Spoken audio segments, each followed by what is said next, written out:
lugar que é bom pra mim, é onde eu quiser estar.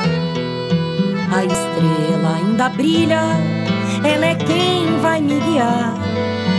Ser guerreira é minha sina, batalhando pra vencer. Tenho voz pra ser ouvida, tenho sonhos pra viver. Não vão mais conseguir me anular, me calar. Ninguém vai me impedir de cantar e lutar. Seja em casa, no campo, na rua ou na praça, chega de mordaça, agora eu vou falar. Porque eu sou mulher pra fazer acontecer. Eu sou uma delas, são elas por elas, ocupando os espaços de poder. No dia 1º de outubro de 2023, acontece em todo o Brasil a eleição para a escolha dos conselheiros tutelares de 5.570 cidades brasileiras. Ao todo, serão eleitos cerca de 30.500 conselheiros e conselheiras que tomarão posse em 10 de janeiro de 2024 e farão a gestão até janeiro de 2028. Os eleitos terão a responsabilidade de realizar atendimentos e acompanhar casos de violação de direitos de crianças e adolescentes, encaminhar os casos para as autoridades que cuidam dessas situações, como a Promotoria de Justiça da Infância e da Juventude ou a Defensoria Pública, e ainda promover ações educativas e preventivas em todo o país.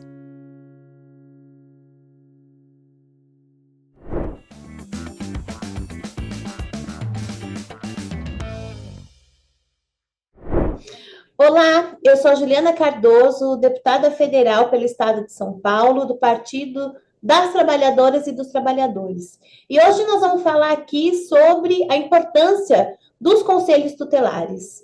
A gente precisa pincelar rapidamente algumas coisas. O Conselho Tutelar, ele foi criado pelo movimento social popular, principalmente naqueles lugares que tinha mais vulnerabilidade social, onde precisava se pensar políticas organizada para criança, adolescente e juventude. Então, ela passa também pelo ECA, mas depois ela caminha para uma organização de conselheiros que pudessem enxergar a vida da política pública na sua cidade, e em especial nas cidades por região e por território. Uma outra coisa que é importante dizer é que o Conselho Tutelar, gente, isso eu gostaria muito de enfatizar, ele é um órgão autônomo e é um órgão permanente. Ele tem ali um papel de zelar e cumprir os direitos da criança e adolescente conforme determina o ECA. Mas é importante também entender que ele não é o que tem a caneta para que os serviços que são vinculados às prefeituras, ao Estado ou a nível federal se execute. Porque se ele tivesse a caneta e orçamento para isso, com certeza nenhuma criança estaria sem direito. Outra relação que eu acho importante a gente dizer aqui é sobre a questão da estrutura e da forma de atendimento. É uma estrutura física que tem um atendimento, por muitas vezes, infelizmente, pela falta da caneta e do orçamento, um atendimento num local físico que não cabe, né, no local que as pessoas estão ali tentando fazer um atendimento. Então, dependendo do conselho, deixa faltar, falta as condições mínimas para destacar que decisões também colocadas pelo Conselho Tutelar são feitas de uma forma colegiada.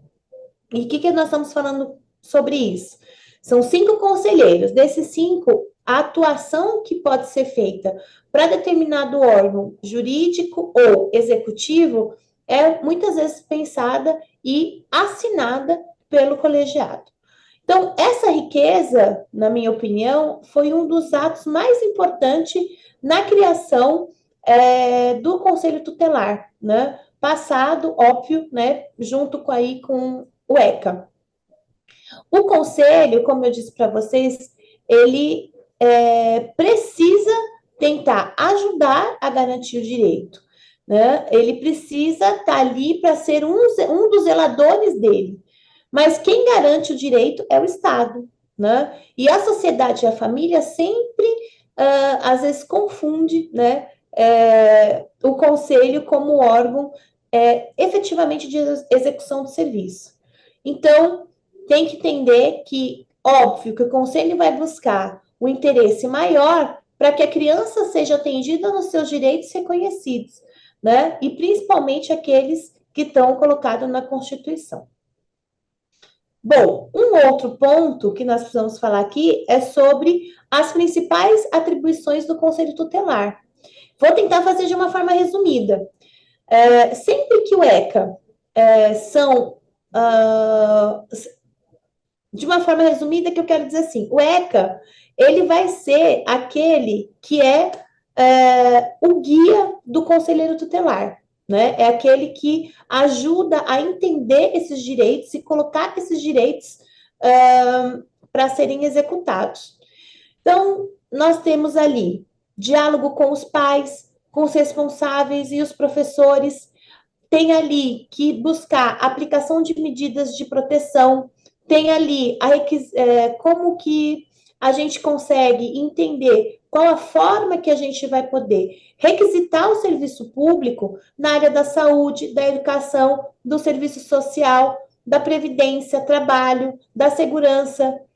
Tem também uma demanda muito grande sobre registros de denúncia de violação de direitos, e esses são encaminhados as denúncias para o Ministério Público. E também tem aquele que o Ministério Público aciona o Conselho Tutelar para poder ter uma atuação. Agora, eu preciso dar uma observação muito grande aqui e um alerta, né? Nessa relação judiciária, às vezes, eles acabam entendendo que o Conselho Tutelar é aquele órgão que tem que fazer acontecer o atendimento. E se o conselheiro não consegue fazer um atendimento, vou dar um exemplo. Uma criança que chegou com um abrigo, aí esse comprou abrigo. Aí esse conselheiro não tem e não acha vaga para o abrigo. O que acontece com o Ministério Público? Pune o conselheiro tutelar. Só que é o contrário. O conselheiro tutelar é uma pessoa que pode ser parceiro do Ministério Público. E o Ministério Público pode ser aquele que vai ajudar a colocar, né, no caso da Secretaria de Assistência Social, entender por que é que não tem vaga naqueles abrigos daquela região para poder atuar, né, no executivo. Então, esse alerta é muito importante. Por quê? Porque a gente ainda tem uma longa batalha de diálogo com o judiciário nesse sentido. Bom, quem é atendido nos conselhos? E quais são as principais situações que devem ser acionadas? Sempre que houver uma omissão ou violação de direitos do Conselho Tutelar, ele deve ser acionado. Um exemplo prático. Se é negado o direito à educação, o aluno está sem vaga em alguma escola, o Conselho Tutelar deve ser acionado para poder dialogar com o órgão competente e entender por que ali está faltando vaga. Mas se não conseguir, normalmente é encaminhado para a Procuradoria e para a Justiça. Faço um outro alerta nesse item. O que tem acontecido? Tem uma fila gigantesca de escola em determinada região, né? E ele é acionado para poder intervir. E aí, nessa intervenção, dialoga com o Ministério Público ou com a Procuradoria. Aí a Procuradoria manda para a mão do pai e da mãe um pedido, né, de que seja atendido rapidamente. Qual que é o problema? A criança que estava lá no final da fila entra mais próximo.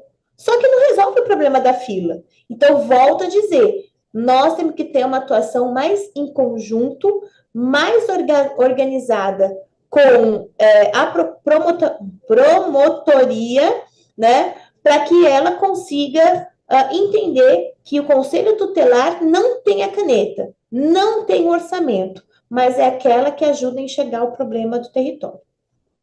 Bom, quais são os casos para ser atendido, né? Que precisa de atendimento?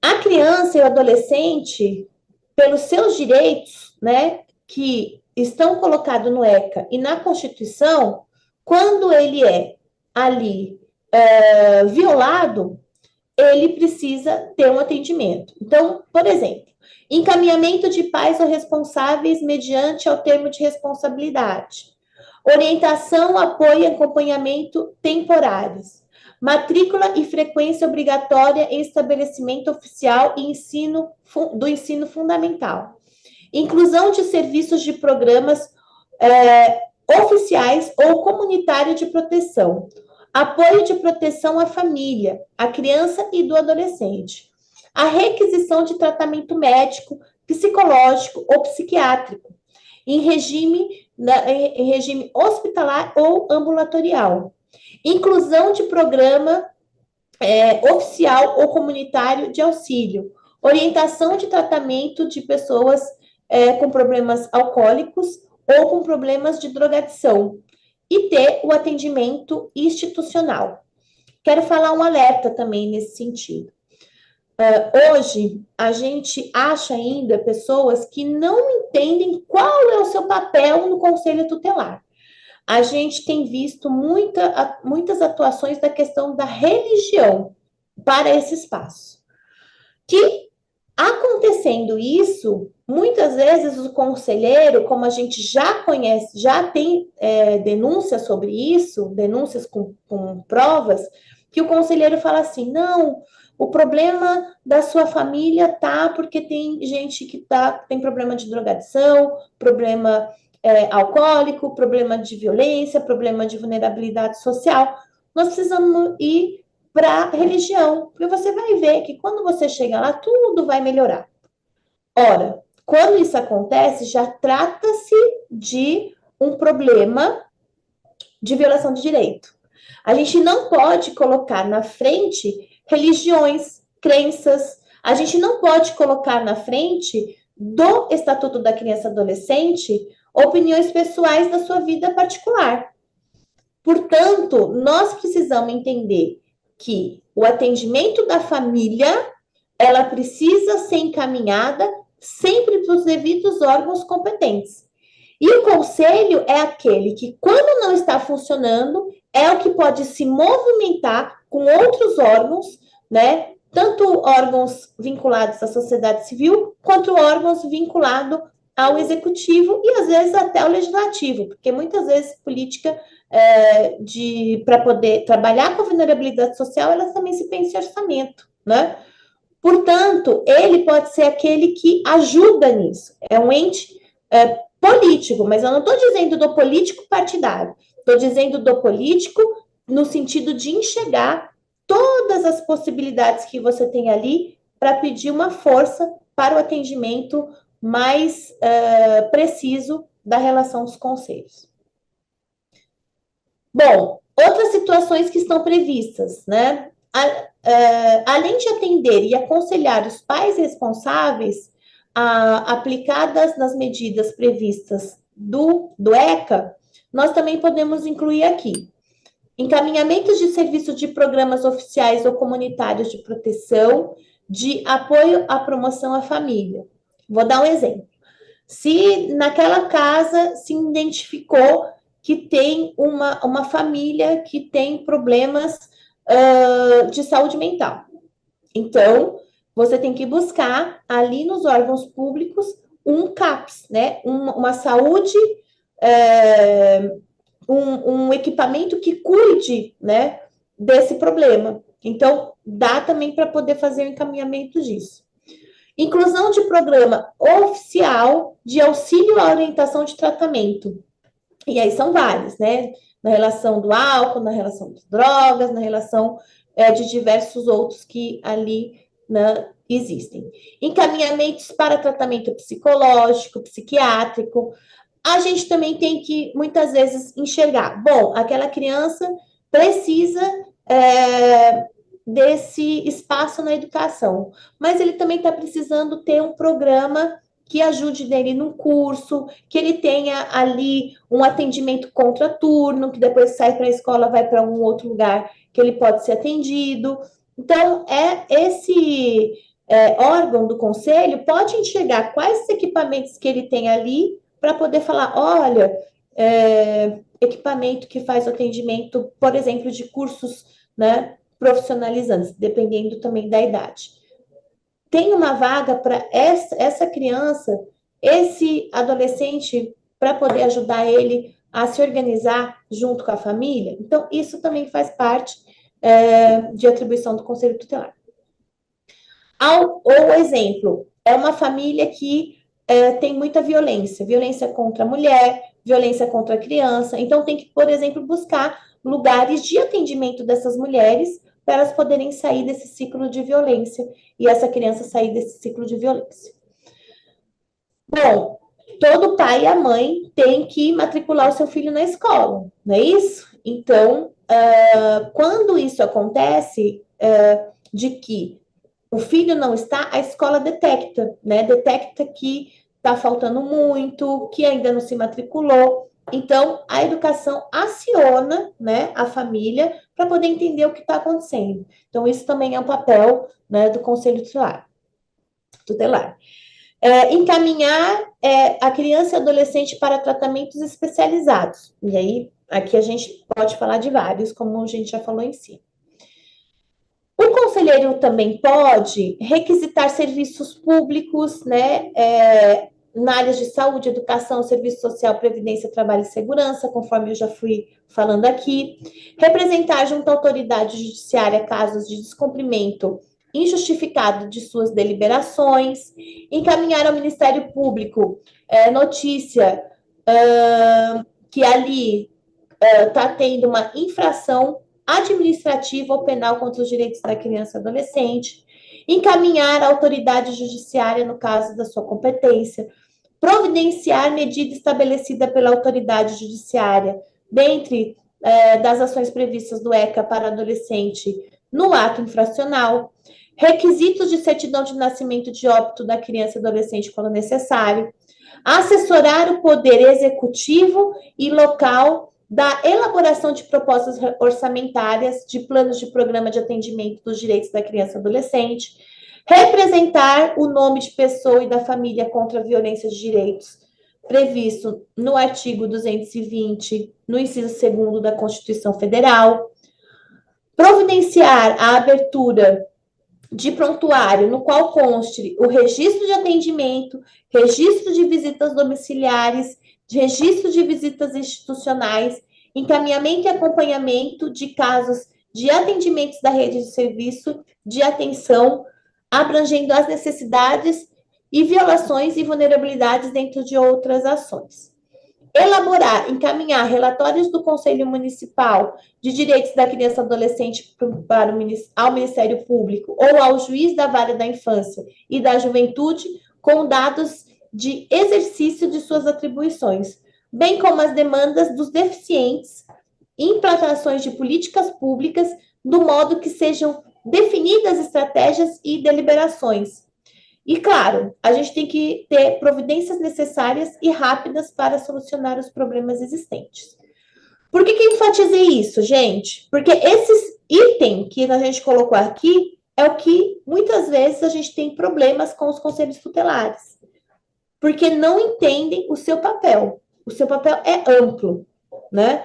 E, aliás, também, além de ser amplo, é muito serviço. Boa tarde para todos e todas, todes. Eu sou Néia Bueno, eu sou aqui do projeto Meninos e Meninas de Rua, sou do Movimento Nacional de Meninos e Meninas de Rua.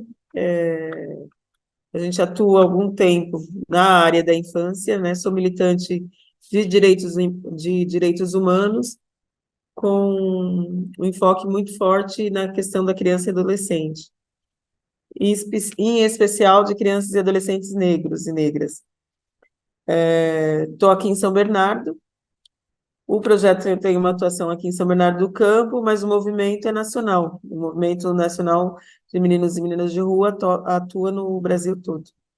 Então, acho que só gostaria de falar, né, que o Conselho Tutelar, quando ele foi criado, foi pensado num viés comunitário, em que os conselheiros fossem eleitos, escolhidos a partir das suas comunidades, né?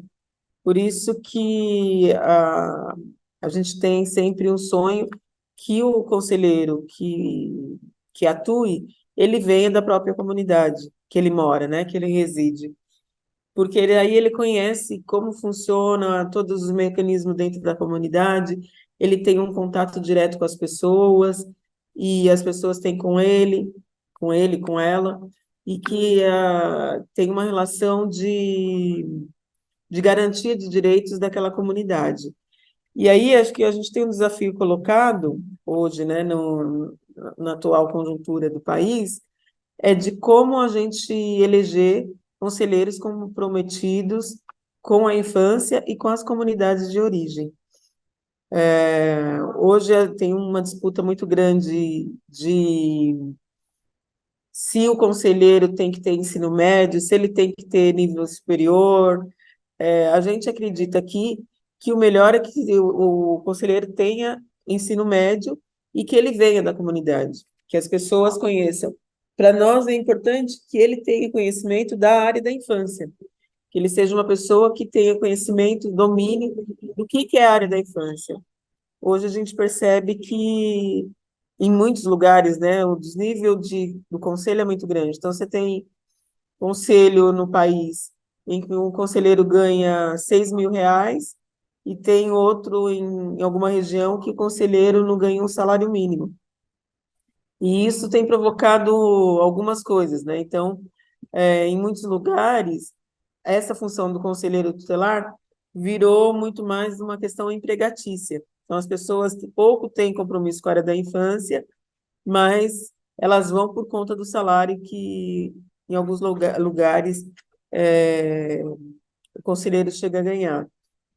Agora, a gente também tem uma disputa muito grande, que é com as igrejas e com os partidos, com as igrejas neopentecostais, com os partidos políticos, e nós, enquanto movimento de infância, temos que estar muito atento a isso, de como que a gente garante a eleição, a participação de conselheiros realmente comprometidos com a infância.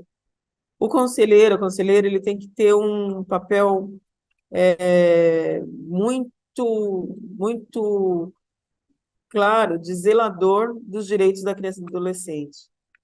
Então, ele tem que ter domínio de como faz essa relação junto com o poder público, como que ele não se torna um ente simplesmente burocrático, que as pessoas vão lá e ele faz encaminhamento, só que a situação da criança, as violações continuam. Eu atendo aquele caso, resolvo aquele caso, só que as políticas no município continuam do mesmo jeito.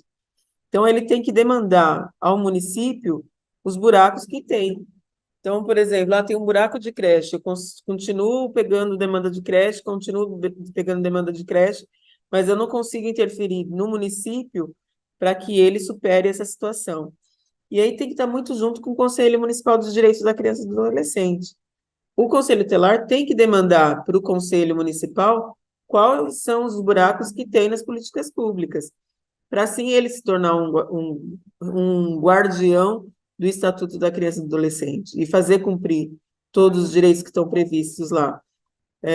Não dá para a gente aceitar, por exemplo, que a situação das escolas, né, na maioria dos estados, esteja tão precária e que a gente não consiga fazer essa interferência junto à diretoria de ensino, por exemplo, né? Então, a gente tem que estar muito colado com as políticas públicas que são implementadas nos municípios. Então, resguardar primeiro, essa coisa. Quando tem uma violação, fazer a denúncia, né? Fazer a denúncia para o Conselho Tutelar. O que eu coloco que o Conselho Tutelar tem que ter um papel para além disso, né? Então, ele faz o encaminhamento dessa criança, desse adolescente, quando tem a violação, mas ele também interfere nas políticas públicas do município, para que a gente supere essa situação, né?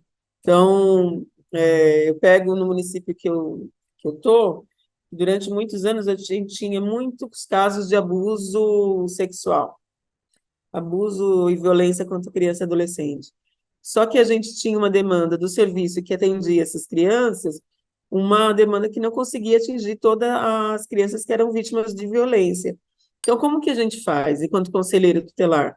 Como que a gente pode interferir? Como que a gente pode pressionar o poder público para que tenha esse atendimento a essas crianças e adolescentes? Porque se a gente ficar só na burocracia, os conselheiros ficarem só na burocracia, só no encaminhamento de um caso, a gente não consegue superar as violações. E o conselho tutelar tem esse poder. Às vezes o conselho tutelar tem mais poder do que um vereador.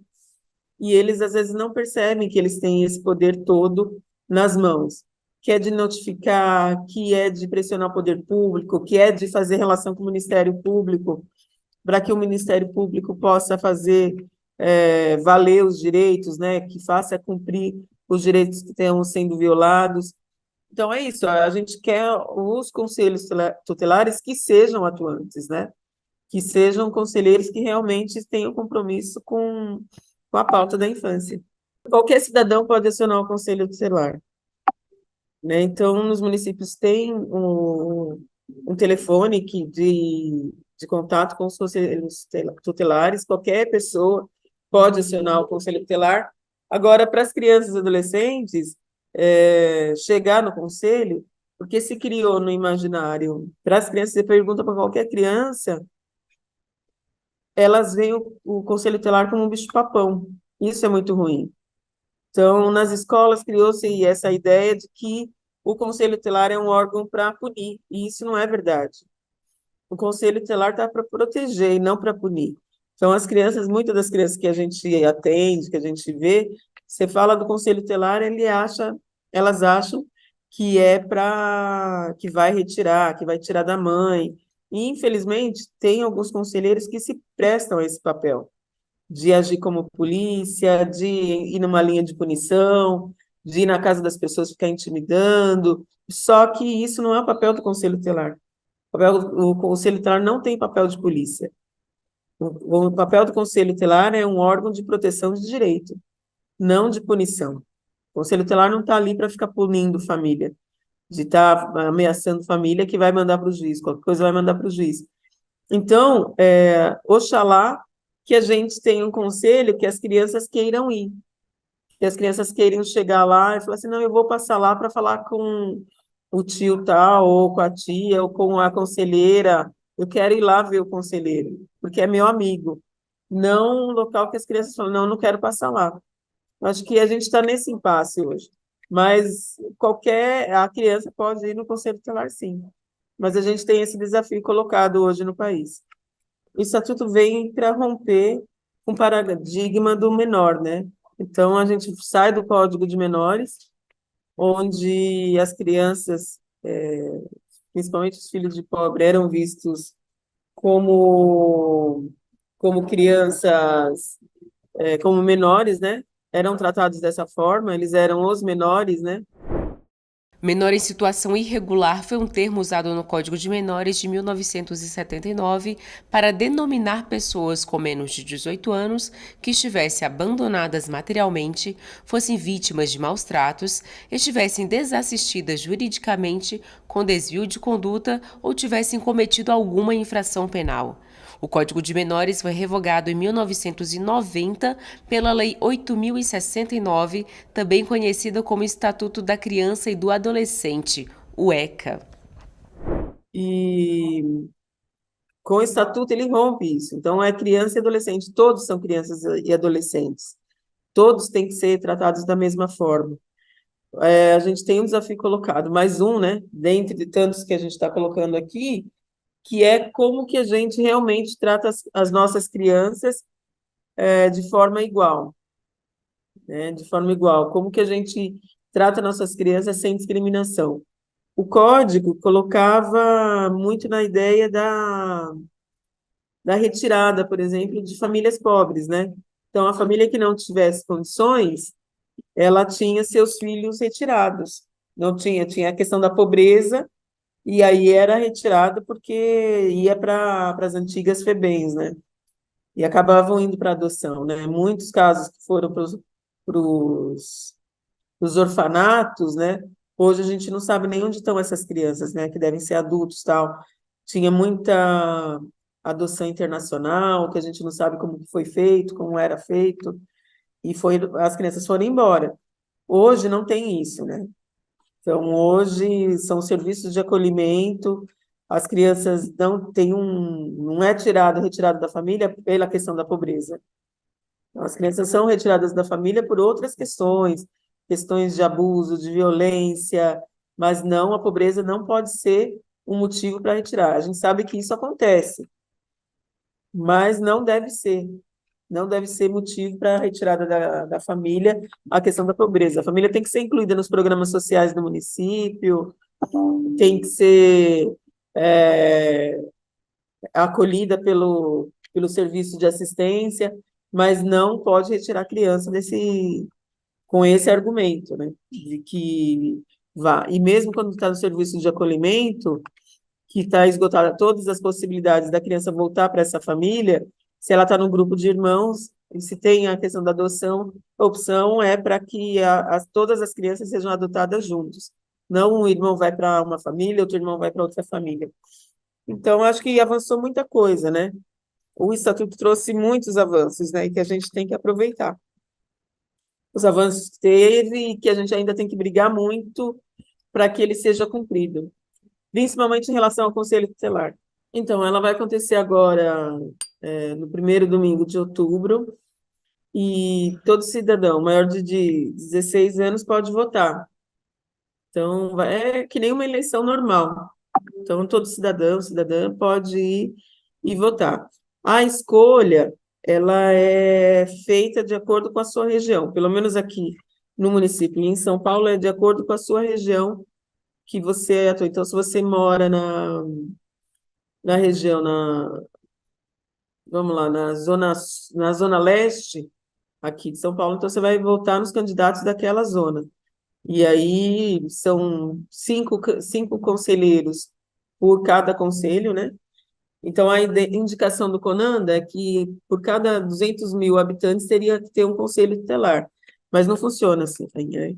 Então, aqui em São Bernardo, a gente tem três conselhos tutelares para 800 mil habitantes. Então, é difícil, né? A gente precisaria de mais conselhos, né? Mas mais conselhos e mais estrutura do poder público para atender a demanda da população. Então, é isso, em cada conselho são 5 conselheiros e a gente pode votar. Depende do município, para você vota em um conselheiro de cada conselho. Eu acho que, assim, que o importante é a gente ter consciência de quem que a gente vai votar. Eu acho que, como eu tinha colocado, acho que a gente está vivendo no país uma coisa muito forte, né? A gente tem muito, muito respeito por todas as igrejas, né?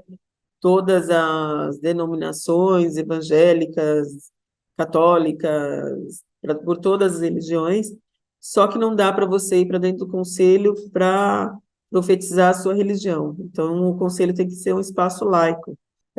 O conselho tutelar não deveria ser trampolim para as pessoas irem para a vereança, não deve ser um quintalzinho dos partidos políticos.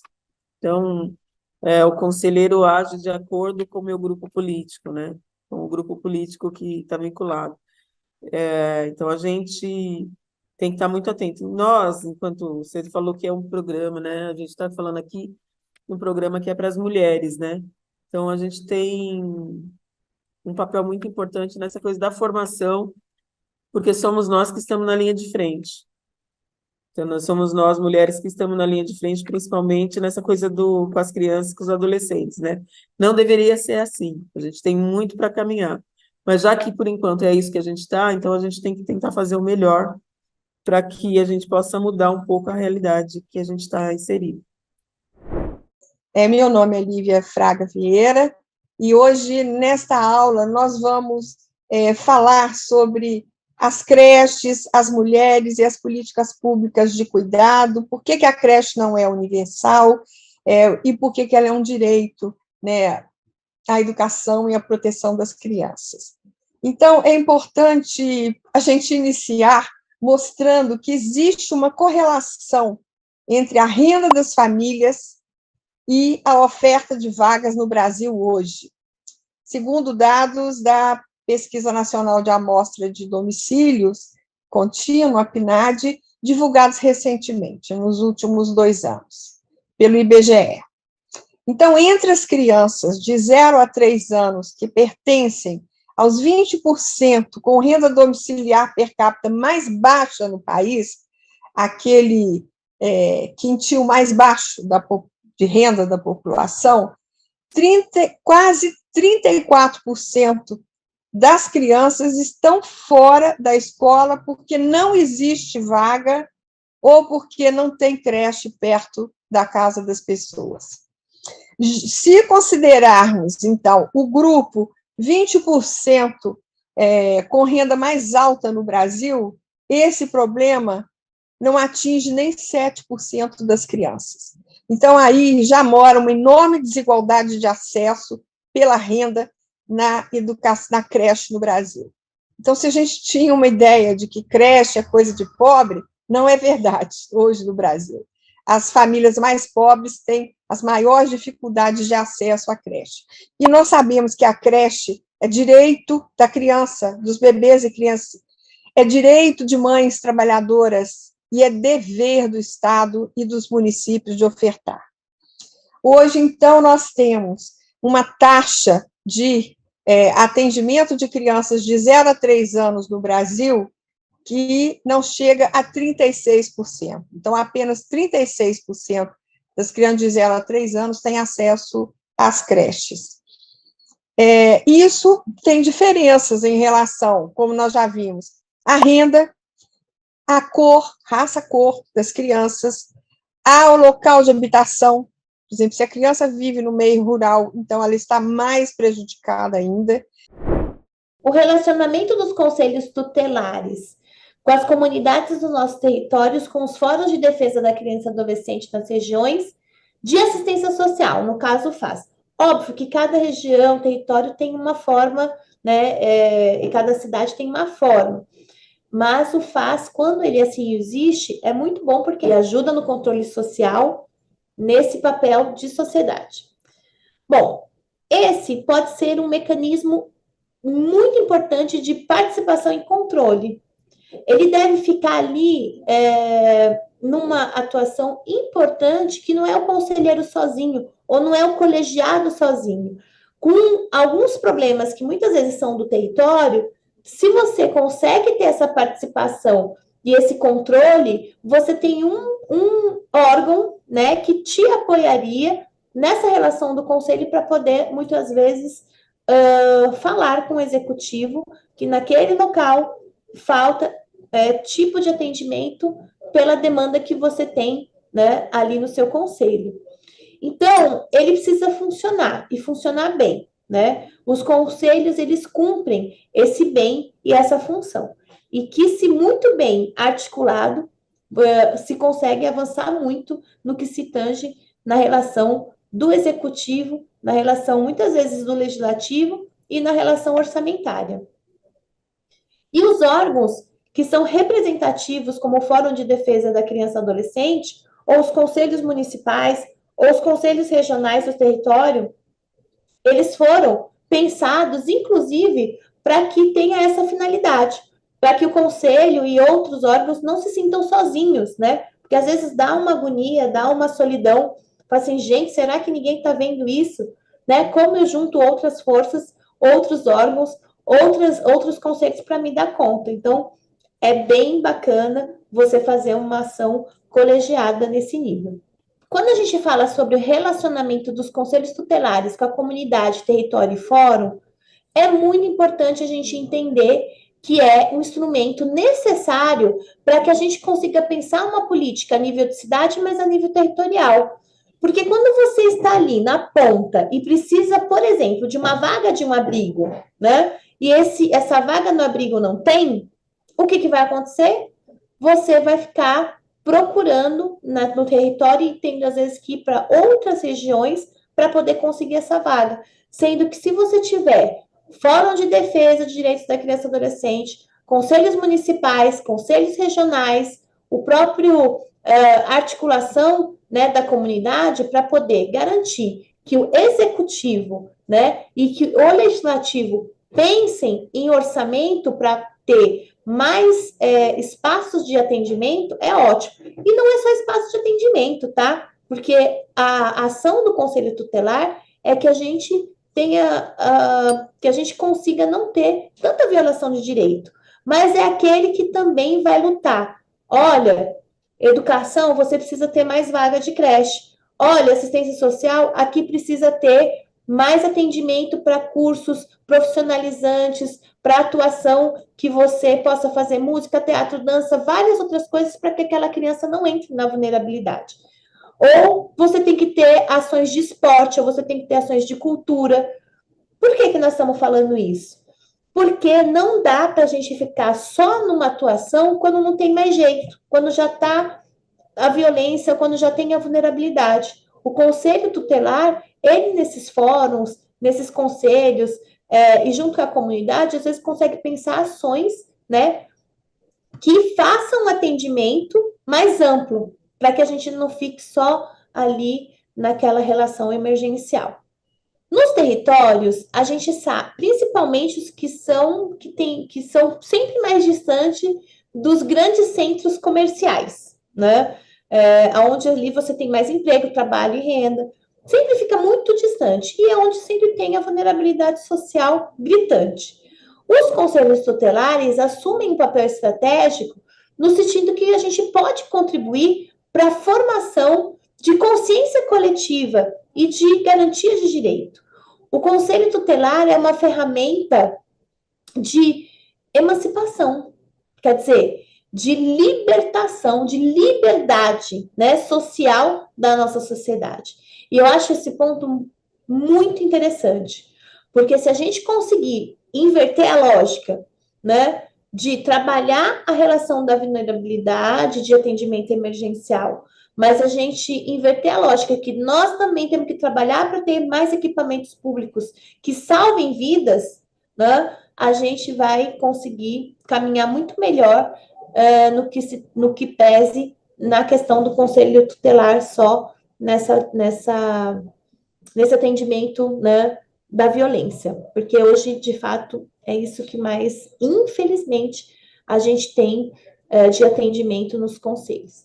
É uma conquista do marco civilizatório. Por isso, é importante ter representação, né, dialogando sempre com a comunidade e sempre com a realidade do dia a dia.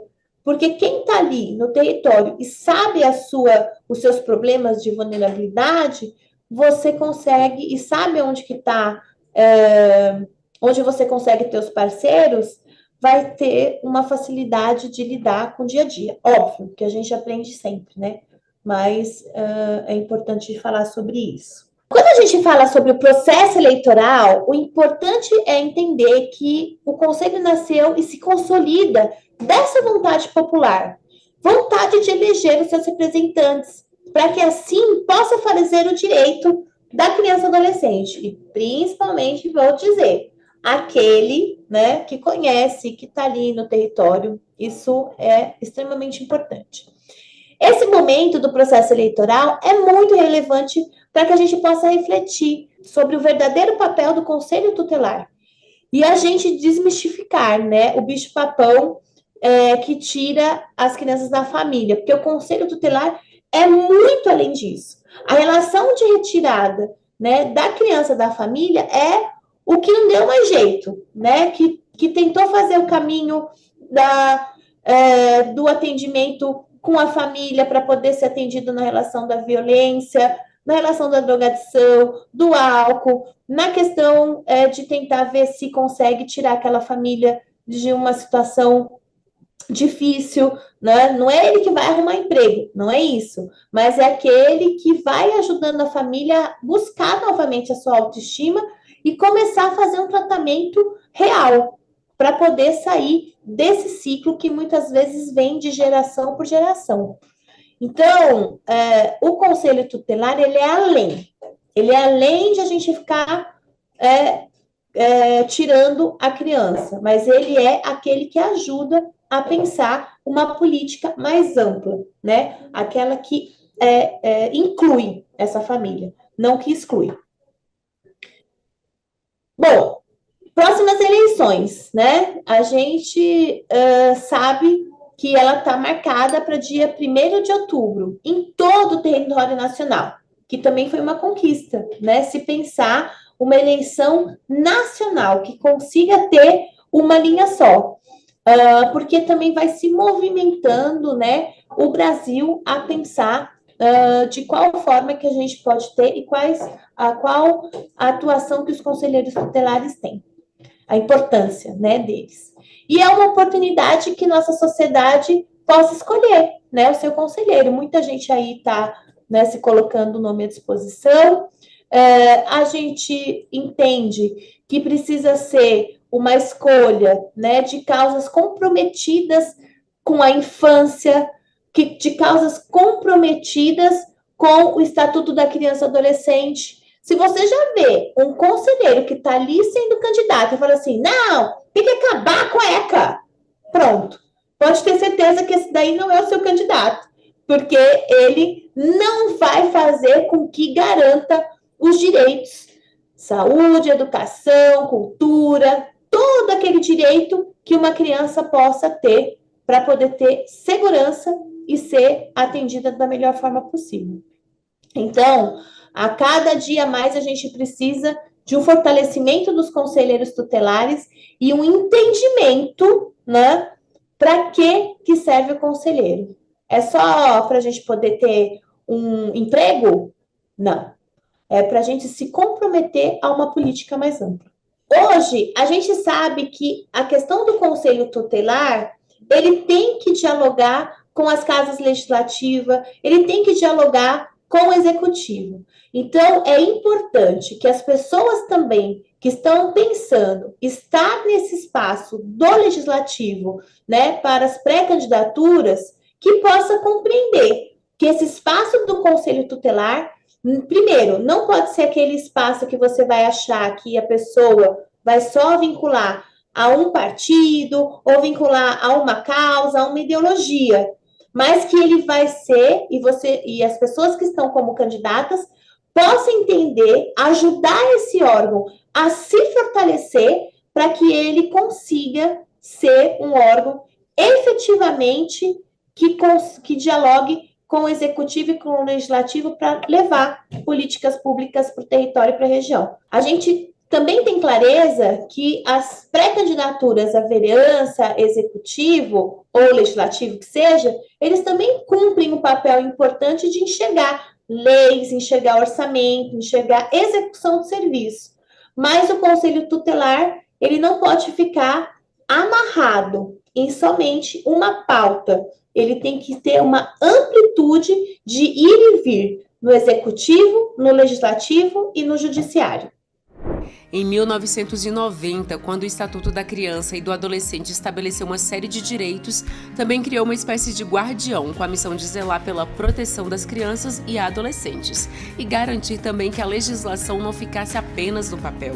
Esse guardião é o Conselho Tutelar. Entre as atribuições deste órgão está a de facilitar o acesso às creches.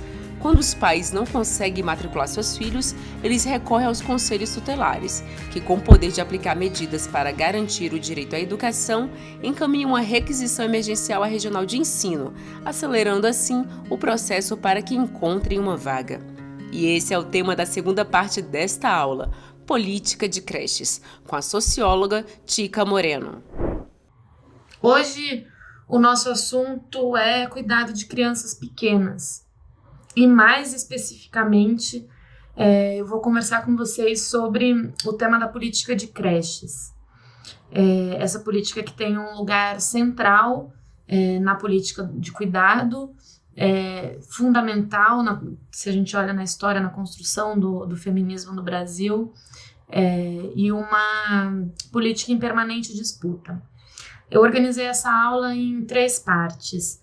Na primeira eu vou retomar um pouco os vínculos entre o direito à creche como um direito de dupla titularidade, então um direito das crianças e um direito das famílias, principalmente das mulheres. Na segunda parte vou falar um pouquinho sobre como está estruturada a política de creches no Brasil, um pouquinho do histórico, dos avanços que a gente teve na política de creches, mas também dos riscos e dos retrocessos. Na verdade, a terceira parte é justamente isso, os riscos e os desafios na política de creches no Brasil. Para começar essa parte do vínculo entre a política de creches como um direito das crianças e um direito das mulheres, eu vou trazer para vocês um trecho de um manifesto de luta por creche, que eu gosto muito, que é de 1979, quando, nos anos 70, né, aqui no Brasil, teve um movimento grande de luta por creches, né, um movimento que inclusive faz parte da fundação do que é o feminismo no Brasil, e é desse movimento que tem esse movimento que fez esse manifesto, que eu vou ler alguns trechos aqui para vocês. O manifesto diz assim: somos trabalhadoras um pouco diferentes das outras. Somos diferentes, em primeiro lugar, porque não nos reconhecem como trabalhadoras quando trabalhamos em casa 24 horas por dia para criar condições para todos descansarem e trabalharem. Somos diferentes porque quando trabalhamos também fora, acumulamos os 2 serviços, em casa e na fábrica, e sempre nos pagam menos. Trabalhamos mais e ganhamos menos. Se bem que os filhos, como não são só filhos da mãe, interessam a toda a sociedade.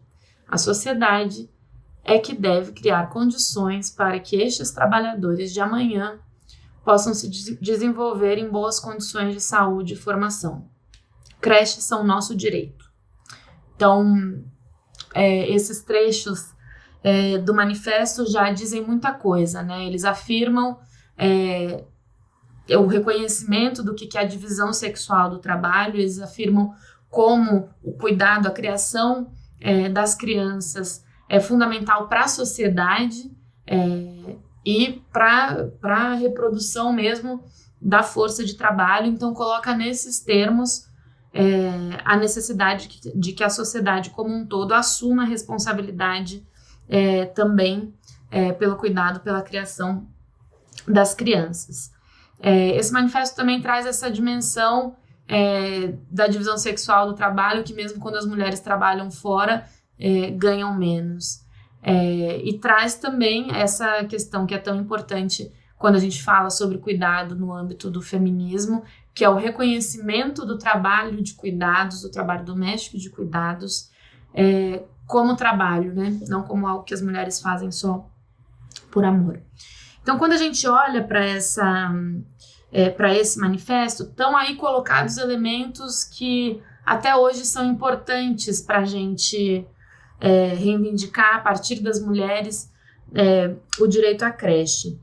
O movimento de luta por creche, ele teve um papel super importante, inclusive com essa perspectiva de que o filho, slogan, né, de que o filho não é só da mãe, no processo da Constituinte no Brasil, e foi fundamental para garantir que o direito à creche tivesse inscrito na Constituição Federal de 1988.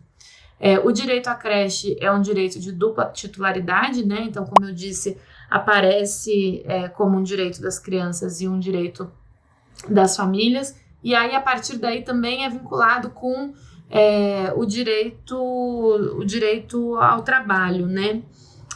Também tem um antecedente, né? Antes da afirmação do direito à creche na Constituição de 88, as creches já aparecem na CLT, né? E como parte, inclusive, de reivindicações e lutas das mulheres trabalhadoras naquela época. Um estudo muito bom da Gláucia Fracaro, que está publicado sobre as lutas das mulheres trabalhadoras nesse período antes da consolidação das leis trabalhistas, né, da CLT, traz essa perspectiva, apontando que já ali o direito à creche se vinculava, né, a creche se vinculava como um direito das trabalhadoras, obviamente das trabalhadoras formais, mas também com esse limite de que, ao mesmo tempo que era um direito que está escrito, enunciado, não era necessariamente efetivado por conta da ausência de fiscalização. Bom, então, importante para a gente entrar nessa segunda parte, que é sobre a política de creches hoje e os caminhos dessa política, a gente, então, ter isso em mente, né? Entender o impacto que o acesso à creche tem na vida das mulheres, nas condições das mulheres trabalharem fora e ter também a sua autonomia econômica, autonomia sobre o tempo, autonomia sobre a vida. Os conselhos tutelares são importantes órgãos de cuidado e proteção a crianças e adolescentes. Não deixe de conhecer os candidatos e candidatas a conselheiro tutelar em sua região e de votar no dia 1º de outubro. Compartilhe as aulas do TV Elas por Elas Formação com as suas companheiras. É de segunda a sexta-feira, sempre às 16h, aqui na TV PT.